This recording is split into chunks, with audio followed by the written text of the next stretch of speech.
Hello, welcome to the Professor Knits podcast. I'm your host, Nikki. This is a podcast about knitting primarily and spinning and dyeing yarn.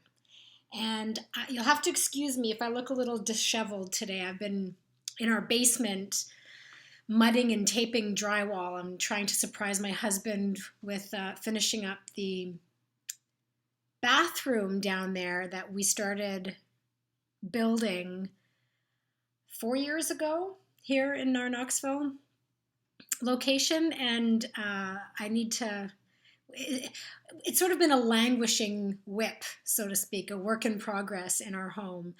And he has all the drywall hung and everything's plumbed, but we still need to do the finishing touches. So I'm doing all the mudding and the taping and the painting and the sanding. And so I'm trying to do it a couple of hours each day before he gets home. Because he works so much, he rarely goes downstairs anymore. So I'm hoping to do it before he notices that it's done. And then when he goes downstairs to look for something, he'll see that I've done it for Father's Day, which is a long way off. This is only the end of April. Father's Day isn't till June. But I figure it'll be a nice little surprise for him. Anyways, this is not a podcast about mudding and taping drywall. It's a podcast, as I said, about knitting, primarily. So I'm just going to move right along and talk, first of all, about the amazing weekend that I just had out at the Smoky Mountain Fiber Festival in Townsend in East Tennessee, in the foothills of the Smoky Mountains. It's an annual fiber festival, but this was my first time there, and I was vending there, and it was a 3-day festival. And I had such a good time. I had such a great time.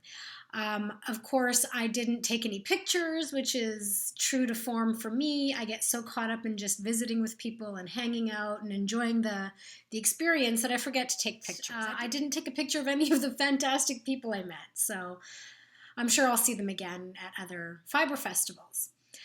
So I was vending as Medusa Yarn and Fiber, and I want to show you all my updated logo. I've had this concept for a while, but it was just black and white for a while, and the snakes weren't in her hair. As you can see, some of the tendrils of Medusa's hair end in yarn, some end in snakes.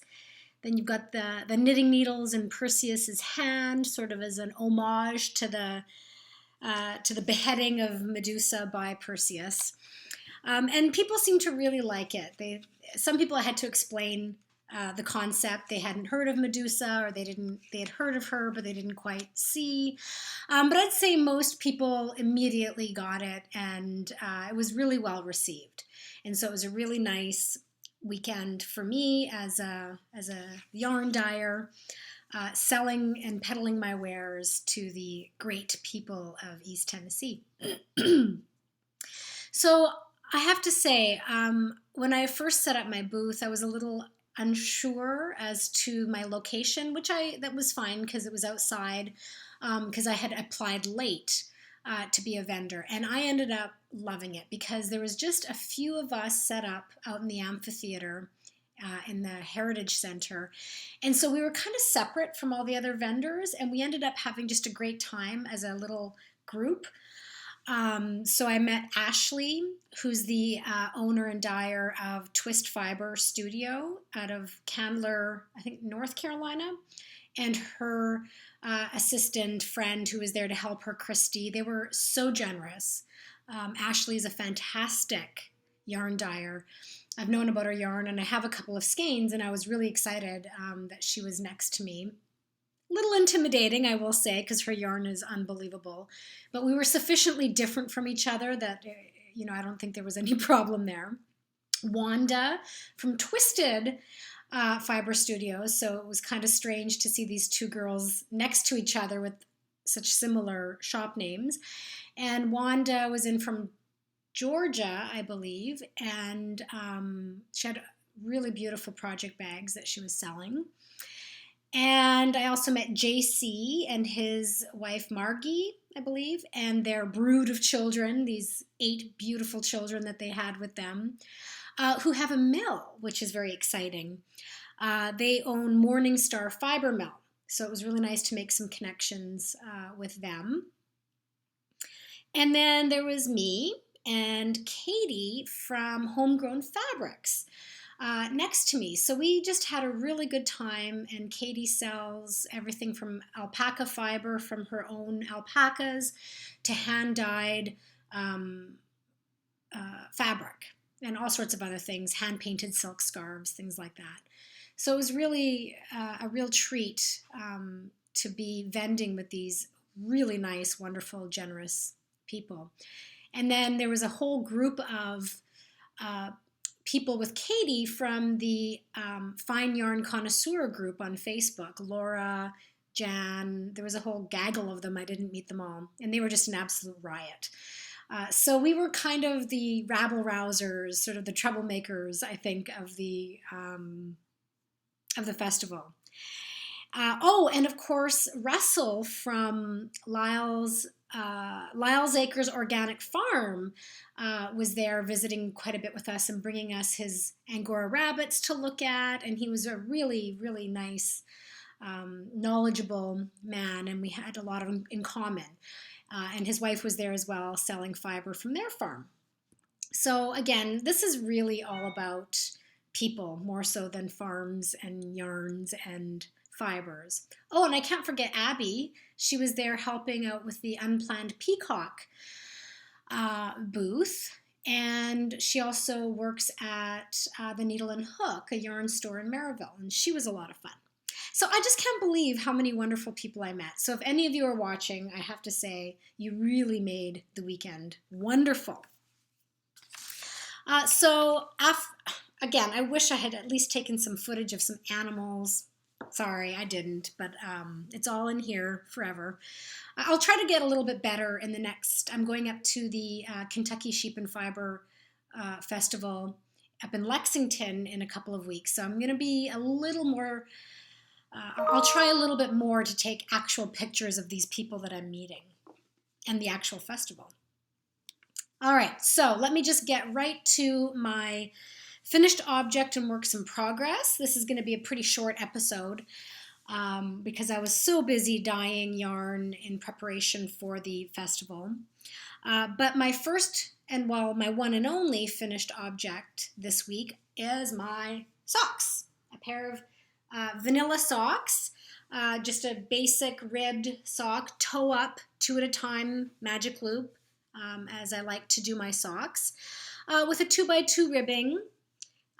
This was a larger stitch count. I normally do a 60 stitch count on 2.25 millimeter needles, but this time I did I normally do 64 on 2.25 millimeter. This was a 2.5 millimeter needle, so I went down to a 60 stitch count. I've got kind of skinny, bony little feet, and so having socks stretch out on me is an issue. And it's a basic vanilla sock with the heel flap and gusset,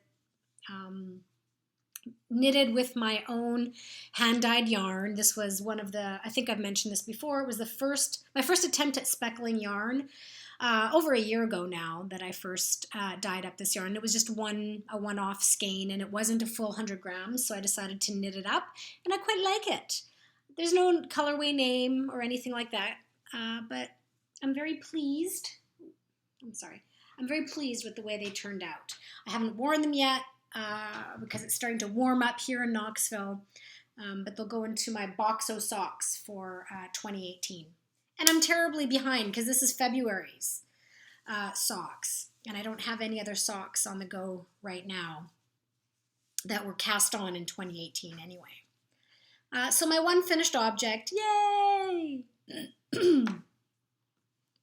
I've got 2 works in progress that are new works in progress. And I'm only going to show these 2. I'm not going to show my other works in progress that I've already showcased here simply because I haven't made any progress on them. The one is one that's very popular right now. I decided to join into the mystery knit along held by Helen Stewart of the Curious Handmade. I know a lot of people are knitting it. And I am not one to do a mystery cal. I don't like being surprised, especially when it comes to yarn, because I like my yarn and I want to make sure I like what I'm knitting. So I have never done a mystery knit along before. I did sign up to do the Sockmaticians Twisted one, and I'm glad I didn't do it because I didn't really care for the finished product, and he clearly had designed the pattern for men's feet with like an 85 stitch count, and I'm just not a very good sock knitter, so I didn't want to deal with it. So I ended up buying it, because I wanted to support Nathan, but didn't end up knitting them, which was good. Anyways, enough about that.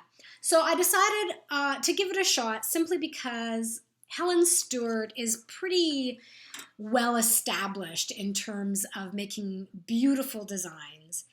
And I figured I know enough people who love shawls and love hand knitted items that I could gift it away if I didn't like it. And I love it so far. I'm just finishing up clue 3, and all the clues have been released. So I'm a little bit behind, but I'm almost finished clue 3. And it's the Impressionist shawl. So it's inspired by Impressionist painters. And she had joined up with Kristen over from Voolenvine Yarns to dye up the yarn specifically for the project. Now, I didn't get the kit from Voolenvine, but I am using Voolenvine Yarn. I thought it might be nice to use her yarn. And I showed you guys a couple of episodes back the yarn I bought from Kristen and the story about how I had to like stalk her update because her yarn is so hard to get and how stressful it was. But I'm very happy with the yarn I'm using. One of them is her Blitzed base, all fingering weight. Her Blitzed base, which is the gold stellina base, sock yarn. And in her Voolenvine number 9 colorway, which is her latest colorway, I believe, and it's her mauve. It's a very light pinky mauve. And then the other one was a one-of-a-kind on her singles base, which I think is called Nouveau. Yeah, it's 100% superwash merino. And it was a lightly speckled mauvey, browny, beigey one-of-a-kind. And this is 20% nylon, 70% superwash merino, 5% gold stellina. And they go well together. Not really enough of a contrast, which I'm kind of regretting. Well, no, I'm not regretting anything. I love it. But between my first 2 colors, the contrast is so subtle. What am I doing here? I can see it, and I think once you know it's there, you can see it. Where you see the brown speckling, that's the one-of-a-kind transition. Now, my third color is my own hand-dyed yarn on my own gold stellina base, which is my mauve colorway, Aphrodite, and it's significantly darker. And mauve is such an interesting color because these are both mauve, but this is a pink mauve, this is a purple mauve. And there's going to be a lot more of this color coming near the end because, of course, this is a crescent-shaped shawl. The further you go, the longer the lines get. And I've looked ahead on the clues, and it's going to be over my yarn just went flying, over 500 stitches and a picot bind off. So it's going to take a while. 1 second. But as you can see, from the size of the balls, this one still has to come into play quite a bit more. It hasn't been allowed into the shawl too much yet. And I love the combination of the colors. Again, it just got cloudy outside, so there's some light play happening here. I try to sit at least in front of the window to get a little bit of light. I don't have photography lights or a camera or anything like that. I just sit in front of a window and hope y'all can see me. So I'm thinking I should get that finished in the next week or so because the way Helen created the knit along is she front loaded the clues so that near the end, by the time you get past clue 3, you're almost done. in terms of percentage. Well more than 75%. Anyways, I'm babbling. I love it. It's beautiful, but it's a beautiful, beautiful pattern, and I'm glad I'm doing it. And I'll be definitely keeping it for myself because it's my favorite combination of soft, pretty colors. And it definitely does feel like I'm looking at an impressionist painting. I don't know what my inspiration is. I do like impressionistic art. I'm more of a Renaissance art person. I like more of the classical, traditional, neoclassical artwork, but I do love the concept, and I think it's a really, really well thought out project that she's doing. So I'm glad I'm doing it. My other work in progress that I will talk about is a sweater. And I didn't cast off my Vintersol yet. It's still hanging out on Sleeve Island. So I feel kind of guilty for casting on another sweater. But I just felt the need to knit it. And it is the Mayu sweater. It's kind of, I'll put a picture of it here. It's the Mayu sweater that was released last year, I think, by Espace Tricot, the ladies from the yarn store in Montreal, up in Canada, and they also have a podcast. And it was designed for them, for their store, so it's their design. This is all I have so far, and it's going to take up a lot of yarn. And I'm not too sure what's happening with the construction yet because I'm one of those people who fly by the seat of my pants and I knit as I go. I haven't actually read through the entire pattern. And I'm enjoying it so far because it's just a straight stockinette stitches. And the yarn I'm using is Rowan Felted Tweed DK, which is a very light DK. And in their Bilberry colorway, this beautiful purple colorway. And this has been in my stash for over a year now, which is a long time for me. So I thought I've always been admiring this particular pattern since the ladies, Melissa and Lisa, showed it on one of their early podcasts. And I decided it was time to knit this. I have to move yarn out of the stash before I could order the yarn to do the OA by Kate Davies. So I decided to do this particular pattern because it takes a lot of yarn in this yarn. And because the construction is kind of interesting. What are those sleeves called that are attached to the side? I can't think of it off the top of my head. So it's an interesting construction, but it's an easy knit in terms of just being stockinette. It's knit flat, so I do have to purl, and I don't mind purling. I know a lot of people hate it, but I don't mind doing it.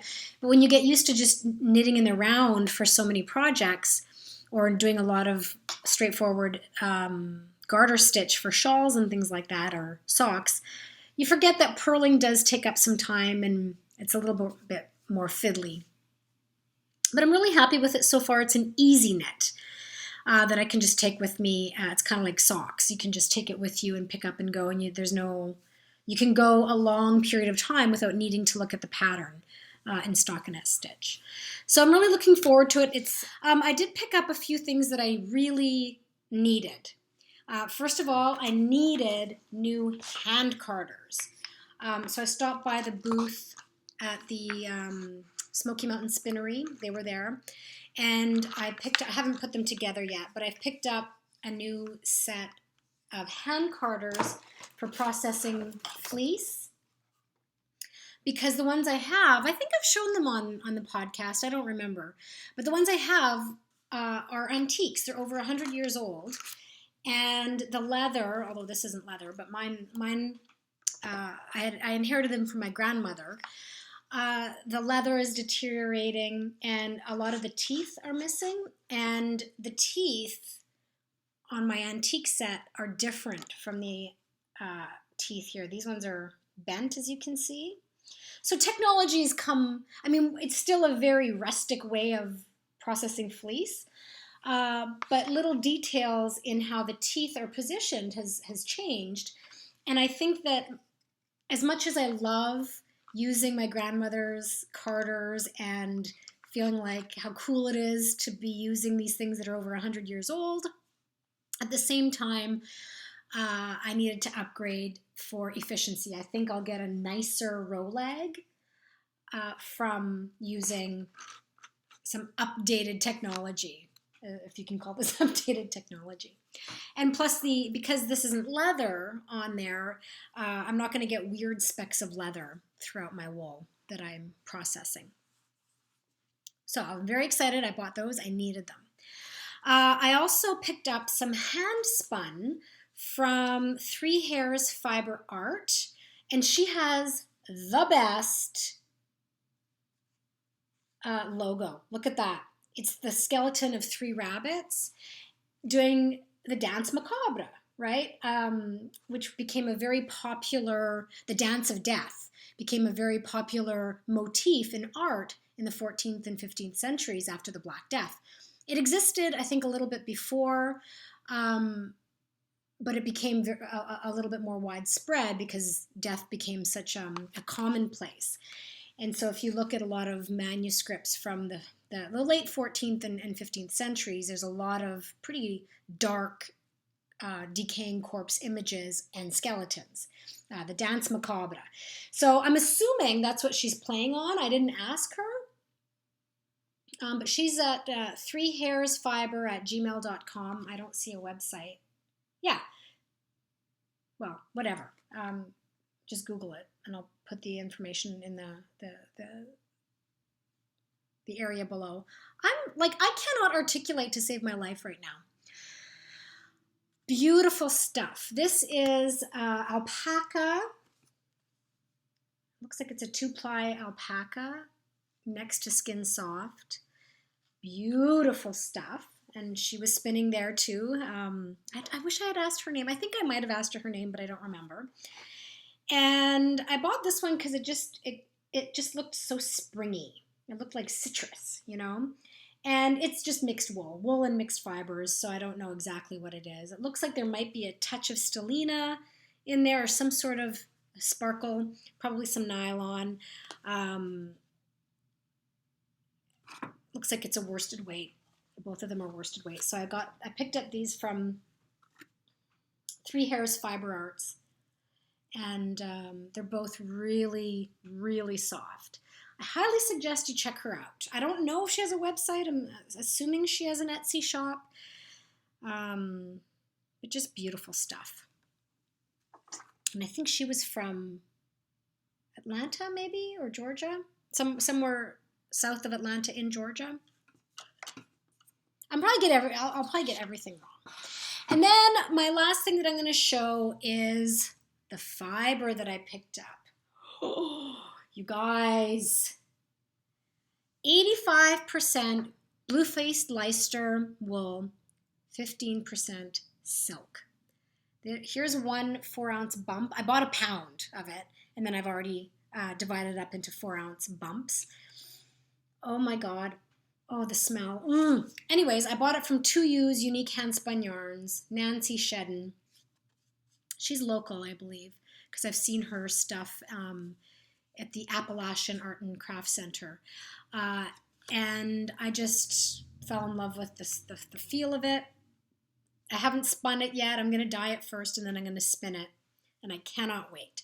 So that's how reserved I was. And largely that was due to the fact that I was vending and I was there by myself. And when my friend Meredith came to relieve me, I decided to go eat instead of shop. And so I really appreciated that. But anyways, I decided that I was going to restrain myself from buying any more hand-dyed yarn for a while until or hand-dyed indie hand-dyed yarn until I work on my stash a little bit more. That's all. Well, have a nice day. What day is it today? I don't even know. I think it's Tuesday. I'll probably get this up on Wednesday.